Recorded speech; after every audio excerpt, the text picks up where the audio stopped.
Hello, and welcome to the Once Again podcast. We are your hosts, Ashley and Jason.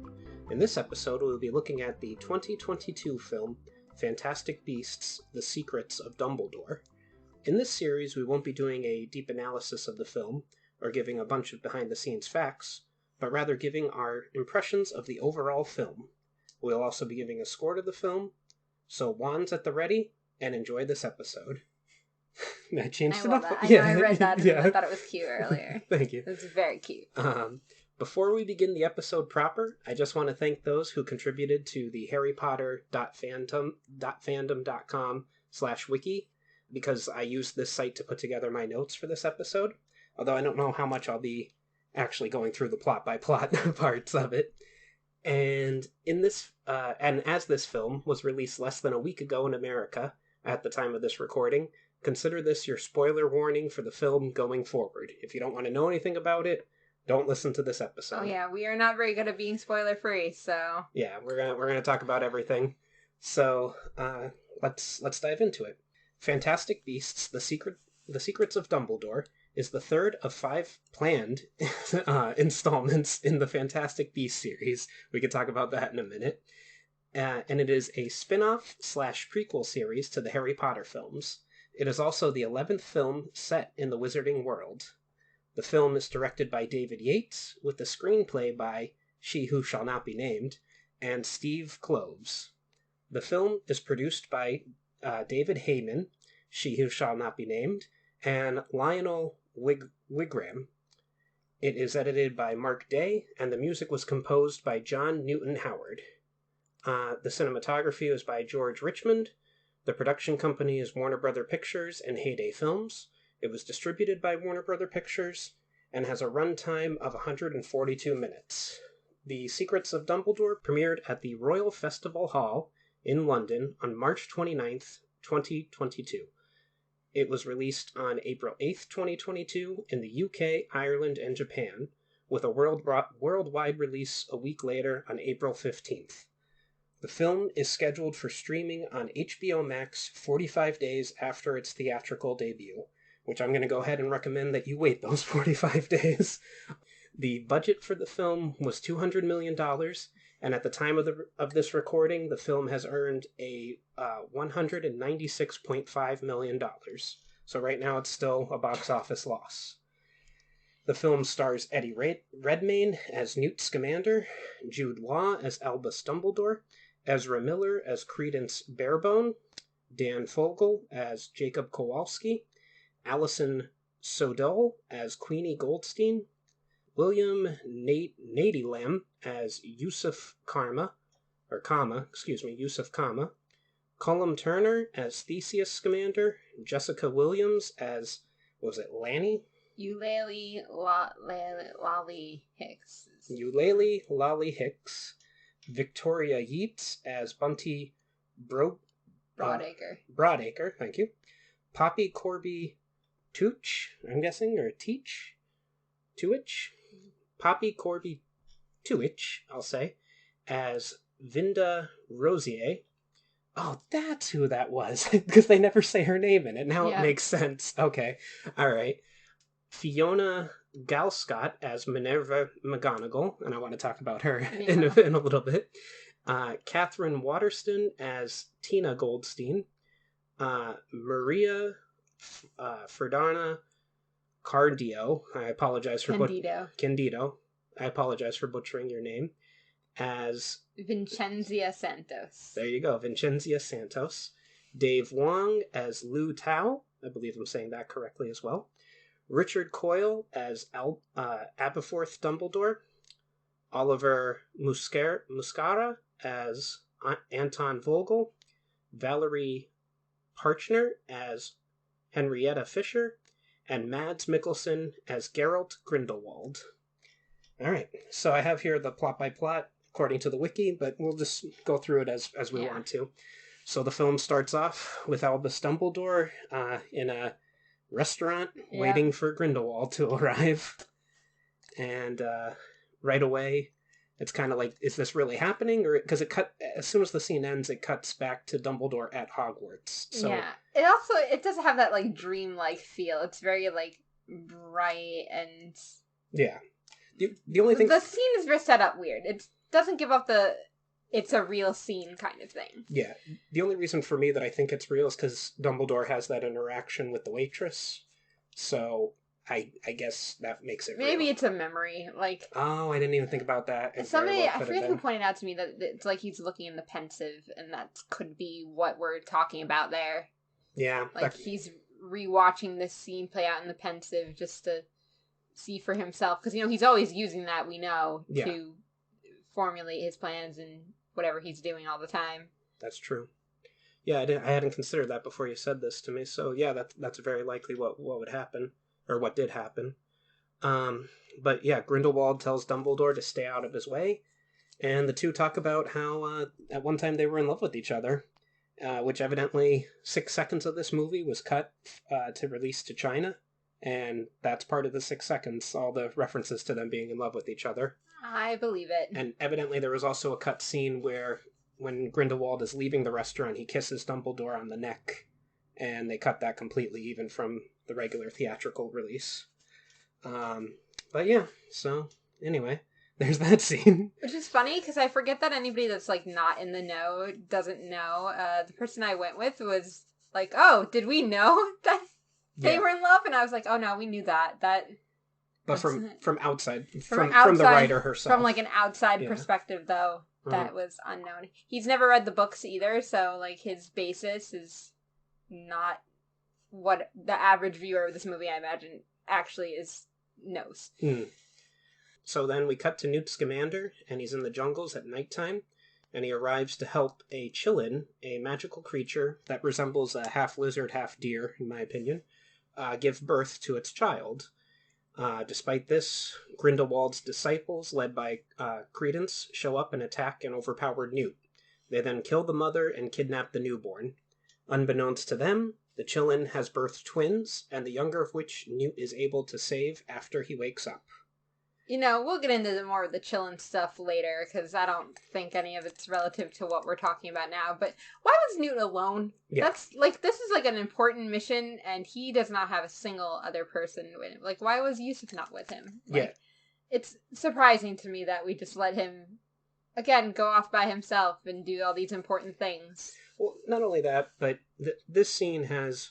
I talked to you about this off our recording, but... This scene, and the regular Harry Potter scenes have this in it as well, but I hate when the characters do that half-flying, half-smoke thing, because it's made such a big deal in the original Harry Potter books that Voldemort can fly without the use of a magical object, and he's like the only person who's ever been able to do that. And the films just have all these other witches and wizards just zipping around. Yeah. And they say, like, oh, they're apparating. No, they're not apparating, because we see people apparating too, and they pop in and pop out. Like, it's... Yeah. I don't know. No, you're right. Also, I want to address this now while we're at the top of this, because I didn't think about it. But, I think we should address the fact that Johnny Depp is not in this. Yeah. Yeah, Grindelwald, as I said, was recast. Yeah. You want to talk about that whole situation? Or we don't need to talk about the whys. I mean, if anybody wants to look that up, you can look it up. But I think it's important just to address it from the perspective of he's supposed to be here and he's not. And personally, I never liked the idea of Johnny Depp cast as Grindelwald. I didn't think that was a great casting choice to begin with, so I also don't think Mads Mikkelsen is a great casting choice either. I think he's too old for the role. Yeah. Like, I don't think it fits him. No. I think he could play it great if this was, 10, 15 years ago. Yeah. He's too old to be playing this role currently. Yeah. I think also as well, I said to you off recording as well. I think what they should have done was just brought back Colin Farrell, or what they can do going forward if they get another film, because there's rumors that that's not happening. But if they get another film, cast another actor. Nothing against Mads Mikkelsen. I think he did a good job with what he had. But I think just make it that every film he looks different. Every film Grindelwald's played by a different actor. One or the other. I don't know. But we'll have to see. To be fair, dark magic does make you kind of look older and look worse. So, I guess you can say that as a way to acknowledge why Mads looks so much, why Grindelwald looks so much older. But, he was supposed to be, a golden-haired, beautiful youth. And especially with what happens later in this, you would think if he's gonna be, spoiler, the leader of all things, that he would be this beautiful man that we're gonna look at, and that's not the feeling. But Johnny Depp didn't really give that vibe either when he was playing him, so... Yeah. He did have that creepy, different color eye, though. Yeah, but he didn't have...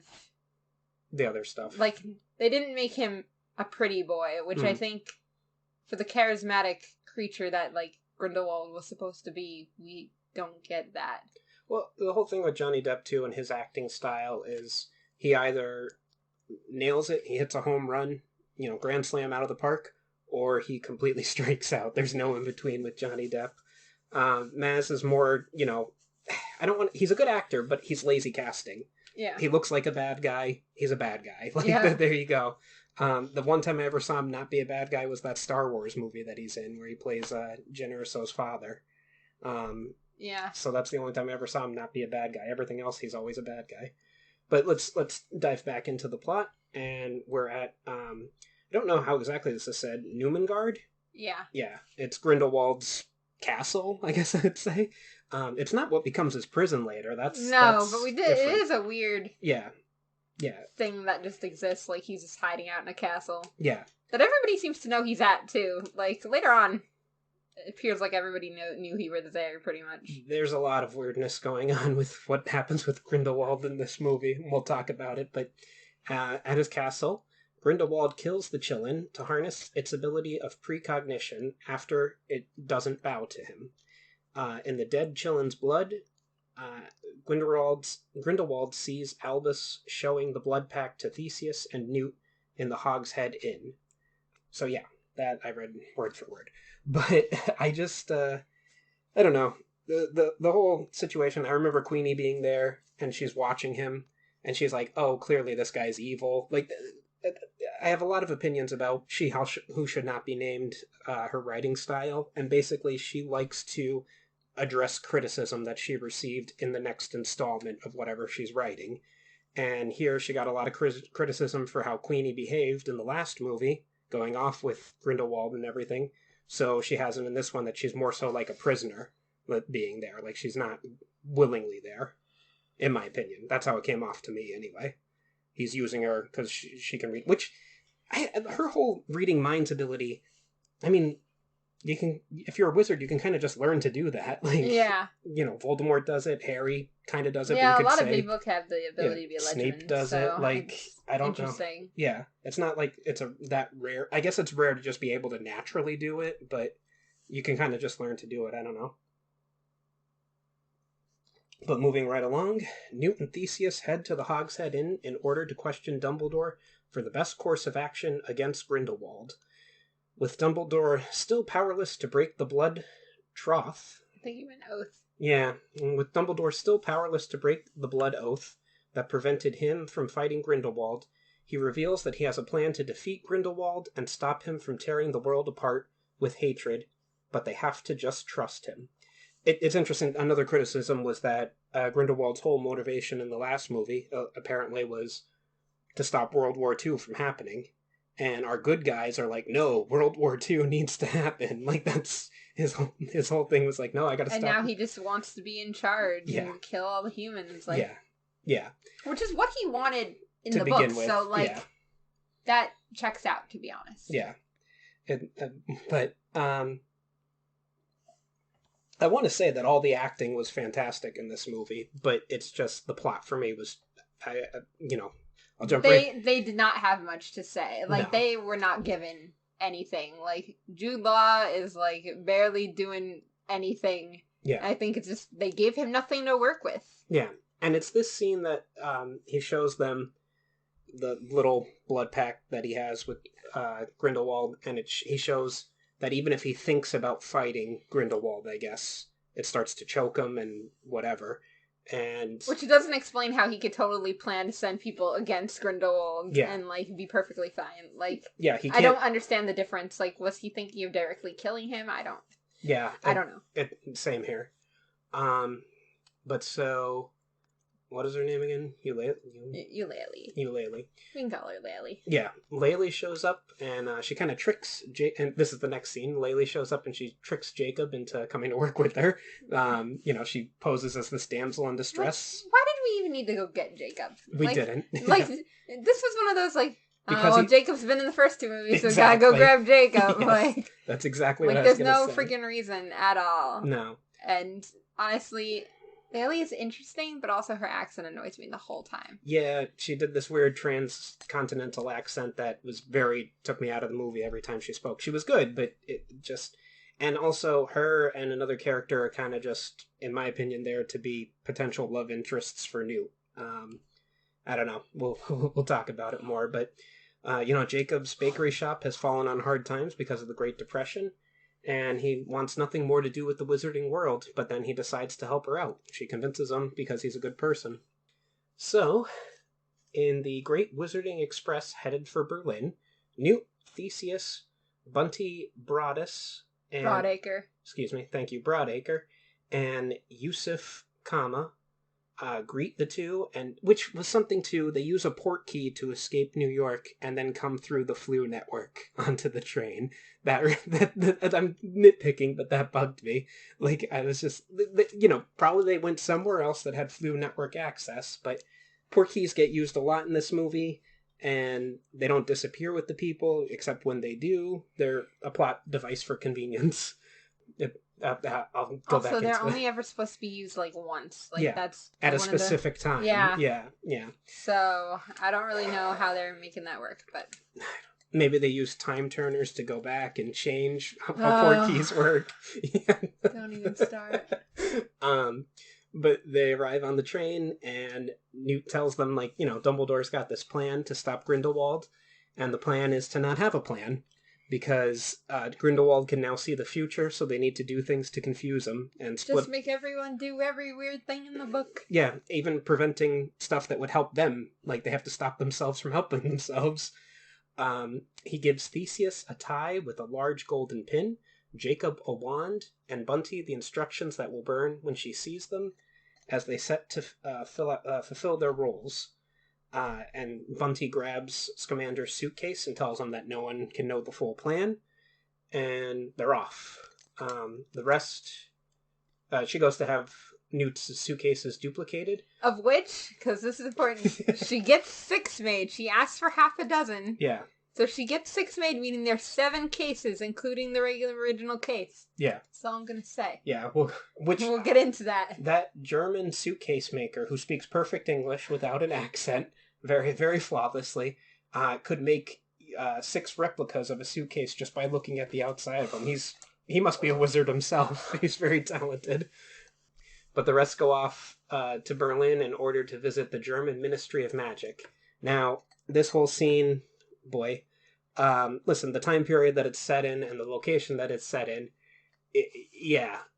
we get that the Nazis are on the rise, and it's kind of just lazy to be like, oh, the Germans are the evil ones because they end up clearing Grindelwald of all crimes. They say, oh, there's no evidence of his crimes. That's because the current supreme that Vogel's the current supreme mugwump is, so he can do that. Yeah, but he's supposed to be German, isn't he? Yeah.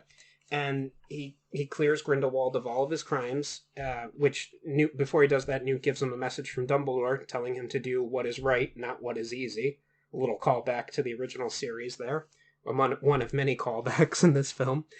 And then he clears Grindelwald of all of his crimes. Grindelwald's followers show up, which I never realized that one girl was Rosier. That's kind of interesting. I guess she wouldn't be the same one. No, because it was a male Rosier that followed Voldemort.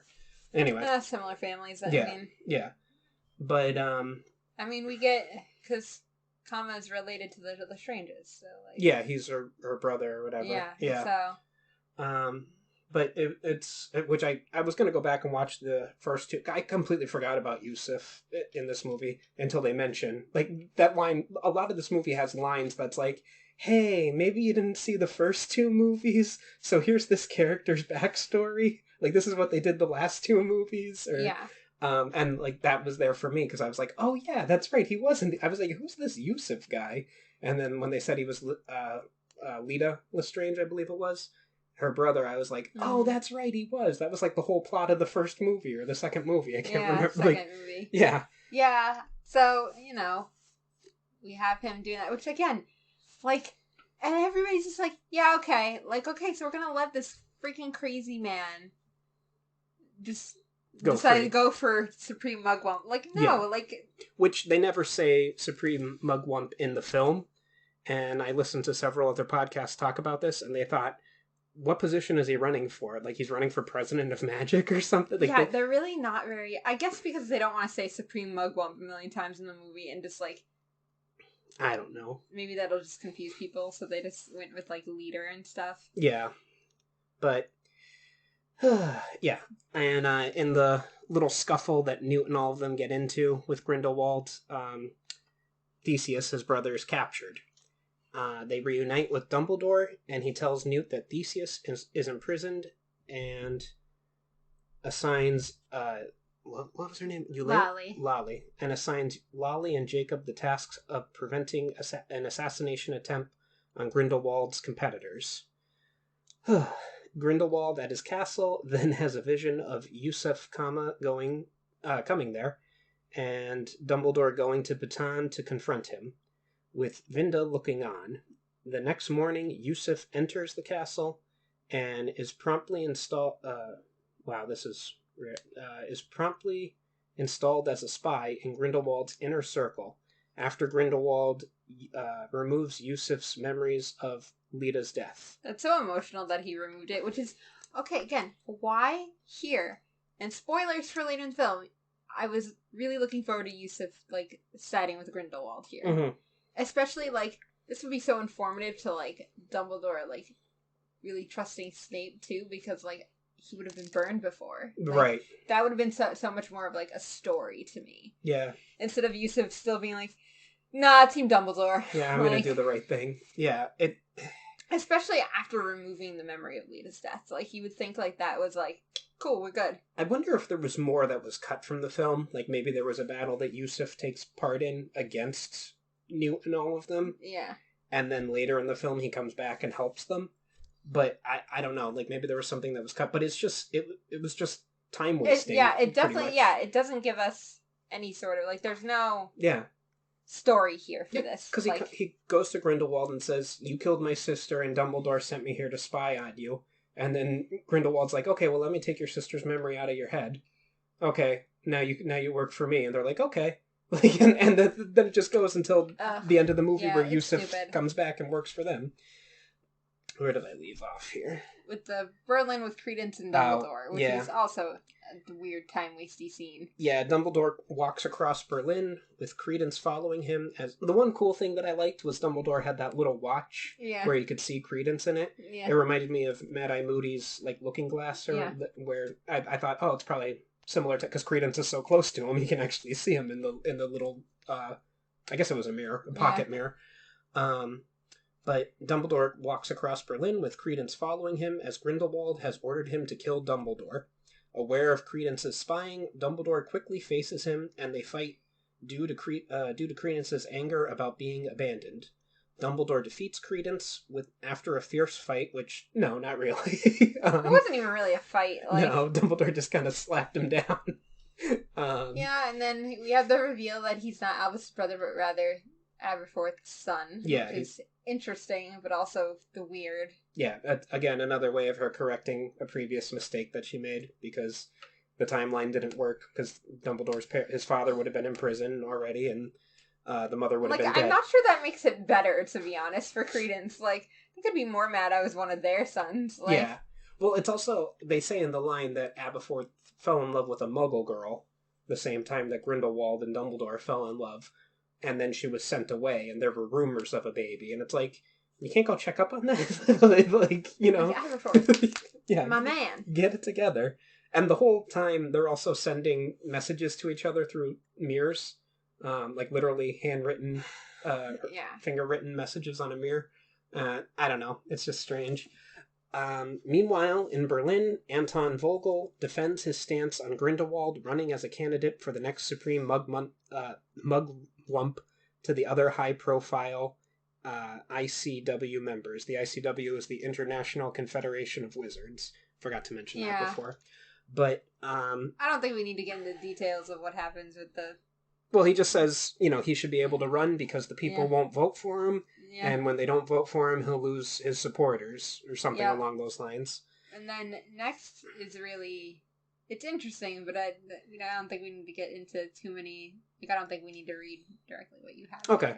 Well, basically, Grindelwald just planned an assassination of one of the other people. Well, hold on, before he gets in the building, he looks like Jesus. Oh my God, you're right. Yeah, you can't skip him having his Jesus moment where he's being carried by his followers.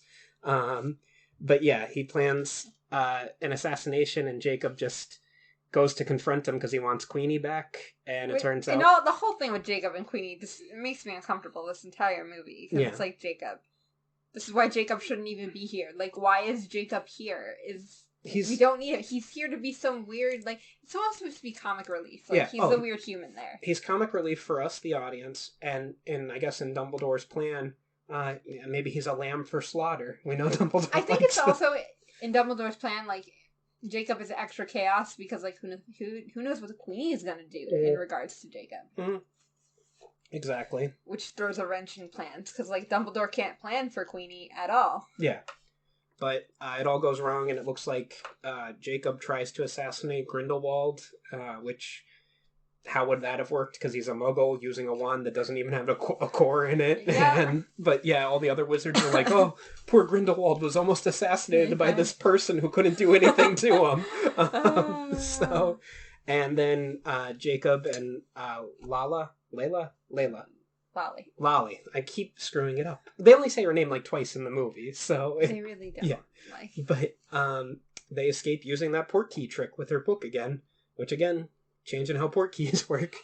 But let's move on. And then Newt goes to prison to save his brother, which is probably the most hilarious scene. There's a bunch of these little crabs that they're like trying to mimic so the crabs don't attack them. The crabs are cute. Again, this is an example of what I don't like about the Fantastic Beasts movies overall, is that this would be a good movie if we weren't trying to shove these weird beasts in everywhere because we're making it a Fantastic Beasts movie. Yeah, it should have been... The Fantastic Beasts movie should have been a separate thing from Grindelwald. Yeah, this is all a lot of, like, weird... Well, we can get into it later, too, because there's a lot of weird stuff that goes on with the beasts. Yeah. Like, we'll get into the chillin' more, and then I think there's some weird stuff with the Phoenix, too, that... But this is the first part of the movie that I was actually probably interested in. If I'm being honest, like nothing, like I was just sitting there watching it. Definitely captivated me because it was funny, but it's also like, oh, this is an interesting prison thing going on. Well, it's also, it's interesting because, like, I guess German people just kill their prisoners. Like there's no trial or anything, which I guess Germany in the time period, that's kind of accurate. But it's a callback again to previous Harry Potter stuff. The crabs / scorpions. I more so saw them as scorpions. They're like crab scorpion mixes. I don't know. But they're a callback to the spiders from the one Harry Potter movie and the basilisk from the other one, because there's a giant one that chases them around. Yeah. But Newt frees his brother, and the two of them eventually escape. The spiders and the basilisk from the same movie, right? Number 2. Are they really? Yeah. That's why they have to go find the spiders. Oh, you're right. The spiders. Hagrid for... Yeah, you're right. Yep. They are from the same movie. Huh. Forgot about that. Well, because the spiders come back later, too, and work with Voldemort. Yeah. So, but yeah, you're right. They are the same movie. Huh. I forgot that. But anyway, moving along, the group reunites at Hogwarts, and we hear John Williams' little Harry Potter score to give you the feels. Would it even be? Yeah. And I wish, this is the one scene that I wished they did a cameo correctly, or like fan service correctly, because you could have had one of the students be somebody. Like you could have had Voldemort there as a student, or what's his name? Lucius Malfoy. He could have been one of the Slytherin boys that gave Jacob the chocolate cockroaches or whatever. That could have, like, because I believe they both would have been there at that time period. Like I think they're around the same age. But that could have been a cameo that would have worked. But they reunite at Hogwarts and go to the Hog's Head for dinner, where they comment about how disgusting Aberforth's food looks, but how delicious it tastes. That is funny. Yeah. Also, I think we should talk about, they did do a kind of cameo. McGonagall's there. Yeah. And she shouldn't be. No, also she should not be only 5 feet tall. Yeah. Like the actress that played her, she didn't even sound Scottish, really. No, she definitely, it was a bad choice. Yeah. Glad she was only there for like 2 seconds, like barely there. Yeah, she's there for Dumbledore to ask her to cover his classes. Yep. And I guess that's how she got the Transfiguration position or whatever. Yeah. Although he teaches Defense Against the Dark Arts in the one movie, so who knows what he's teaching. But anyway, Grindelwald uses necromancy in order to zombify the Qilin that he killed, subsequently having a vision of another Qilin and getting angry at Credence. Dumbledore confronts his brother about his responsibilities to Credence, and Newt learns the truth about Albus's past as Credence, disillusioned with Grindelwald, contacts them via a mirror asking to return home. Wow, what feels. But Albus comes up with a plan to save everyone with Credence's help, and the next day he tells the others that they must go to Baton to stop Grindelwald, as the election will be held there. Traveling to Baton, with a device provided by the Room of Requirement, they are able to defeat all of Grindelwald's disciples, with Yusuf revealing his true allegiance in the process. Alright, I think there's a lot to talk about here. Hey, I love that the Room of Requirement is involved. I think that's beautiful. And then, here's my issue with the cases here. And Jason already knows. Yeah. We see 5 cases in that room. They take 5 cases. That means there's 2 other cases somewhere. There's 6 and 7, wherever they are.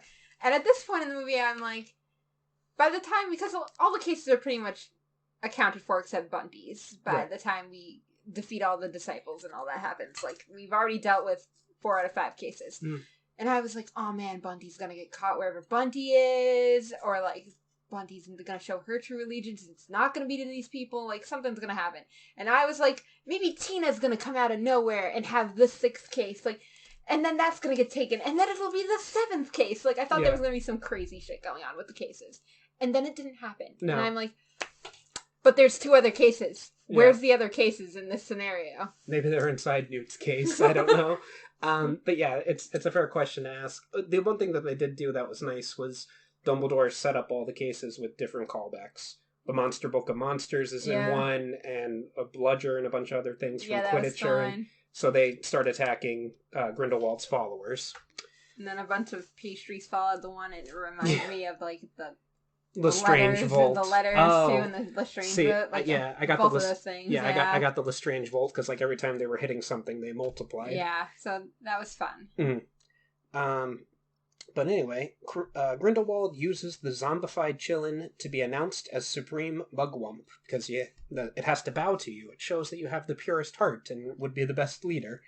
And then he immediately declares war on Muggles, and he begins torturing Jacob for his attempt to assassinate him, using the Cruciatus Curse, one of the 3 forbidden curses to use. I mean, I think this is a good spot to talk about the Qilin as like a random... Again, this is one of those examples of we needed a really cool creature because reasons. Yeah. Well, not only that, but I think it also... Like, I was looking on the Wikipedia, and it's never been mentioned prior in anything else, according to the Wikipedia. It's just in this movie. So, we're bringing in this is literally a creature designed for this movie for the plot point. Mm-hmm. Which I don't like. Because, like, if this was something that had, like, been brought up in a book or movie, like, randomly at some point, like, oh, well, what about the Qilin? Like... Well, and it's just something I forgot I would like. It's a callback to Buckbeak, in my opinion. Yeah, a little bit. It shows respect. You bow to it, it bows to you, and all that stuff. True. Yeah. But I also think, we don't hear much about the Supreme Mugwump stuff either. Mm-mm. Which I was telling you that I found the politics aspect of this interesting. But also now we're talking about the fact that Grindelwald apparently won and was like in charge for a little bit. How come that's not part of his story? Like, we hear so much of him all the time. We never heard how, like, he was almost in charge. We hear that he was, like, charismatic and had a lot of followers the same way Voldemort did. Mm-hmm. But we don't hear him having... Yeah. Almost literally been in charge of wizarding kind. Yeah, even if it was only for 3 minutes, he was the leader of all wizards. How is that not the more important part of that story? Yeah. Which is why I'm like, no, this was just all made up, and... Yeah. Because it's a Fantastic Beasts movie, and we needed to have this weird plot line, where I think if you take the Fantastic Beasts out of this, we still get a lot of the political drama, we gotta get a lot of the intrigue, and I think this becomes a way darker movie, but I think it becomes what you would expect from this plot line. Plus, too, if you don't have the Qilin in there, and you just have the people overwhelmingly elect Grindelwald as their leader, then you have to live in this world post, like, oh my god, we voted for Hitler. Yeah. like we voted Hitler into office. Yes. Like, it's like, what is wrong with us? But no, the Chillin, tells them they should do it, so they do it. And then, however, Credence, Queenie, and Newt are able to expose him. And that was something, too, that they had a huge continuity error, because there's this, throughout the whole movie, there's this Phoenix following Credence around because Credence is dying. They mentioned that, and, like, it's just... It's mentioned that, it's mentioned that this happened to Albus and Aberforth's sister Ariana, because she too was an Obscurial, which I don't think is something that's ever been mentioned in canon before. So now we're trying to say that I think it's fascinating that the Dumbledores apparently put up a lot of Obscurials, which I do think is a good lore point if we're keeping Credence as a Dumbledore, which I think is a bad lore point, but whatever. But the whole, the Phoenix follows them because they're dying, I'm like, that's a weird thing that we added to Phoenix lore for no reason. Well, it's got to, when Fox shows up for Dumbledore and he's hanging out there, he's got to be like, oh, damn it. Like, how long do I have? I mean, like, if he had shown up after he put on the ring, and Tom Riddle's ring, and he only had the year to live. It would have been like, which ruins it, because Fox is there all the time. That's what I mean. Fox is there for entire years. Yeah, he must have been like, damn it, how long am I supposed to be excited that, man, maybe Credence lived way longer, and him and Aberforth got to have, a father-son relationship because the Phoenix was following around for years. Possibly. Meanwhile, Dumbledore was like, he's gonna die soon. So yeah. I don't understand. That's bad lore on the Phoenix part. Yeah.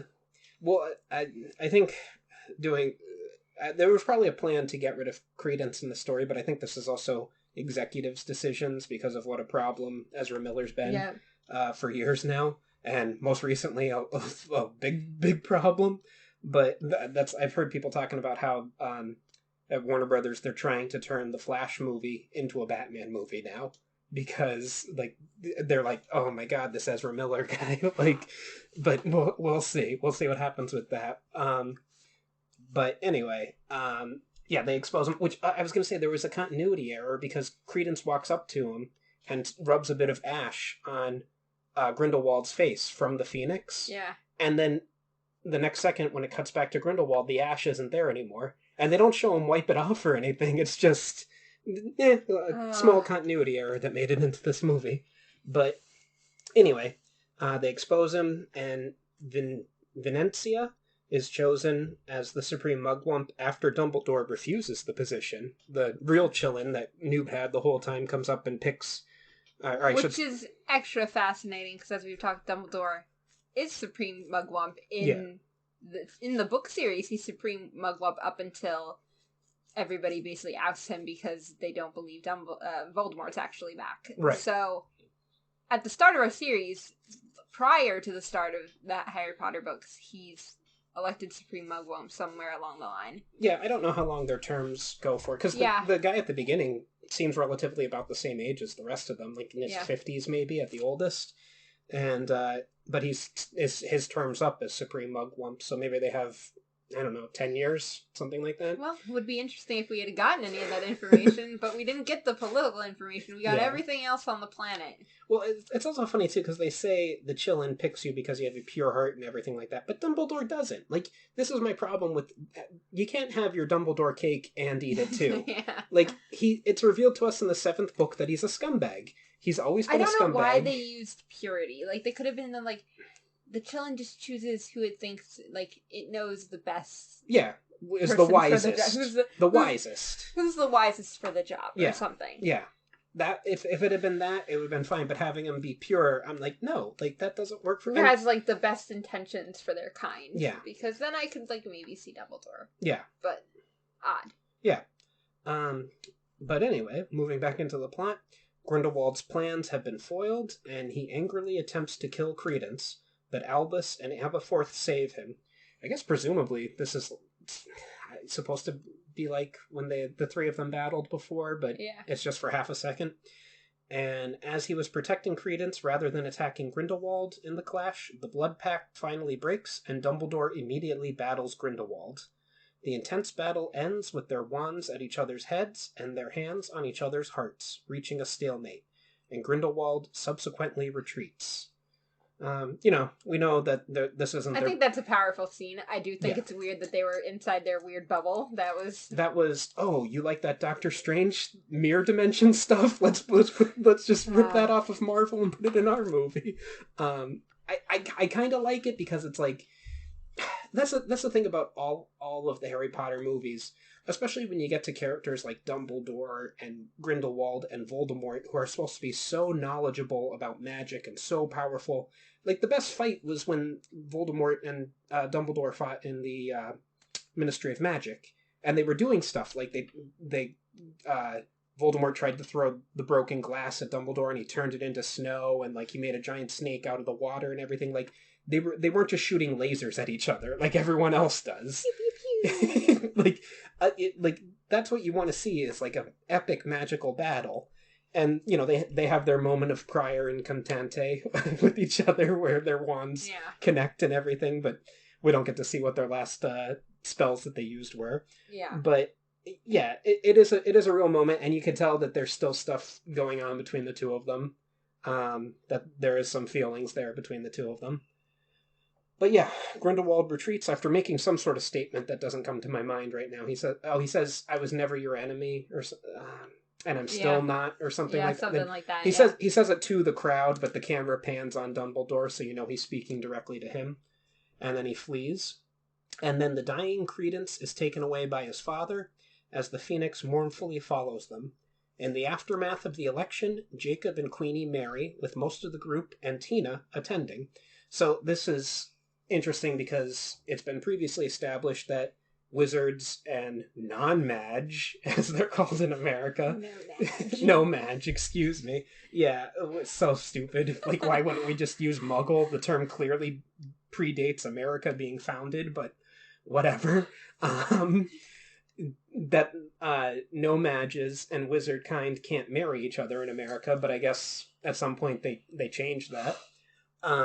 But they get married, and most of the group and Tina attends. And I believe, from outside information, I don't want to say this if I'm wrong, but I think the actress that plays Tina refused to get the vaccine for COVID, and that's why she wasn't really in this movie, because she couldn't go to the different places that they were filming.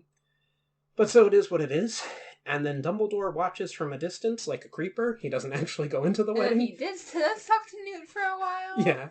And there's a weird tension between the two of them. Like, I don't want to say sexual tension, but like there's a weird tension there between the two of them that like... Well, he even has the lines, something along the lines of like, "Thank you for believing in me." And it was very like, and I'm like... You can call on me whenever you need me. Yeah, are we trying to like imply that they have a thing too? I don't know. Newt kind of has like a you thing, also know that Tina and Newt eventually get married. Like, that's canonical already. So I don't think I said it in this recording. We didn't, but camera.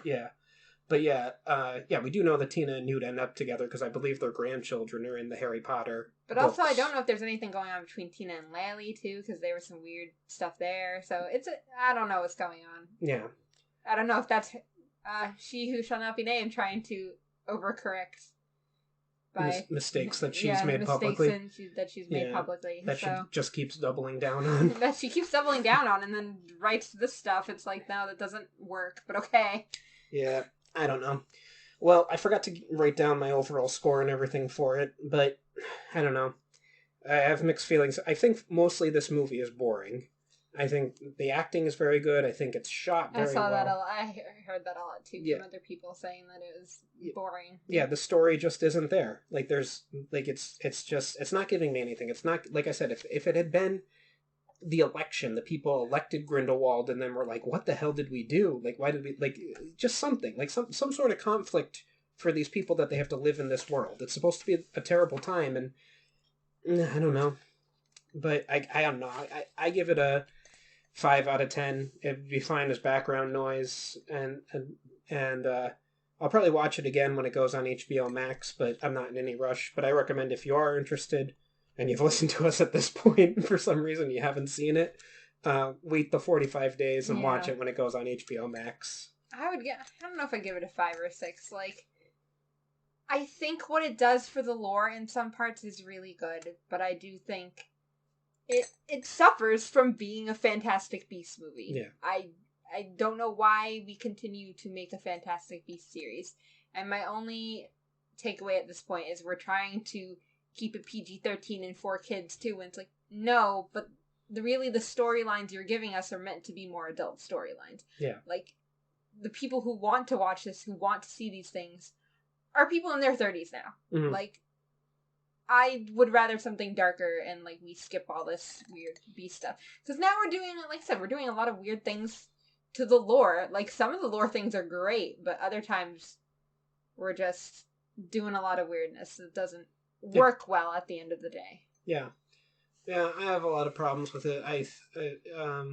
Should I reveal to the audience that you went to see the movie and then said you wanted to do an episode? I did do that. Yeah, I had no plans to watch this until it came out on HBO Max, but Ashley wanted to do an episode, so I went to go see. Because I do think it's fascinating. Yeah. Again, we don't talk about this often because we haven't really covered anything else Harry Potter, but I have a very love-hate relationship with Harry Potter. I have those nostalgic feelings, but I will never reread them. Mm. I think they're awful books. Shishu Had Not Be Named is a terrible writer, and you cannot tell me otherwise. And if anybody tries to tell me, I'm going to laugh at you, because you clearly have not reread those books recently. Yeah. The movies are also pretty bad, in my opinion. I'm not into them. And it sucks as somebody who has that nostalgic feeling. It sucks that She Should Not Be Named is a terrible human being, and also is part of the problem as well. Yeah.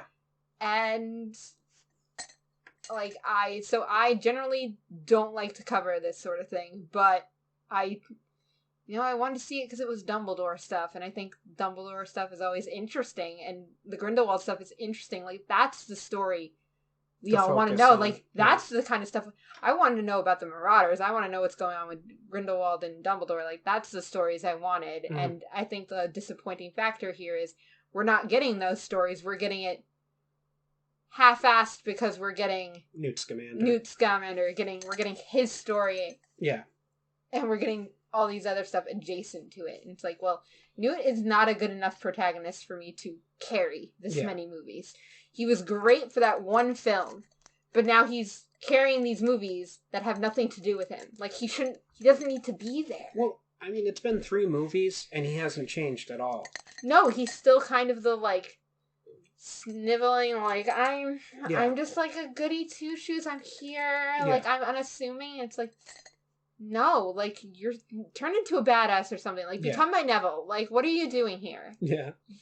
I mean, exactly. No, like, you need to have the character change in some direction, even if you want to have him be a worse character. Like, not be against Dumbledore or something like that, and not support Grindelwald, because that's not who his character is, but have him be, I don't know, apathetic. Have him be like, I don't care. That's just how Eddie Redmayne plays his characters. I don't like Eddie Redmayne either, to be honest. I think he's a fantastic actor. I don't like how he acts. Well, we're in conflict there. Yeah. Yeah. Luckily, I think he's a good actor. I just don't like his acting style enough to like to enjoy.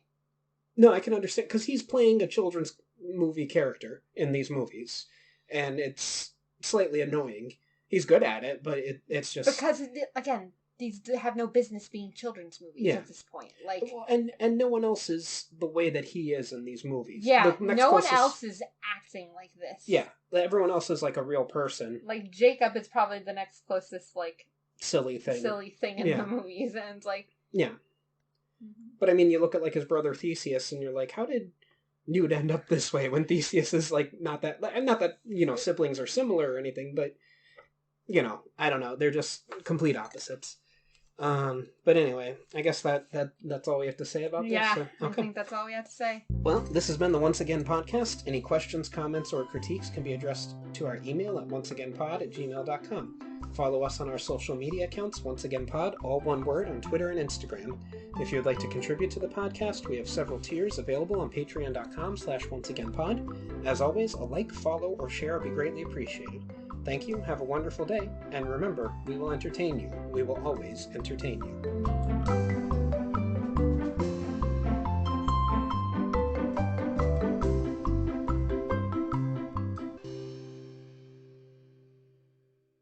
Rumpelstiltskin always says that magic comes with a price. But for this price, you can get a nice piece of jewelry. Use code ONCEPOD for 10% off your first order at Unusual Magic Jewelry on Etsy. Click the link in the description.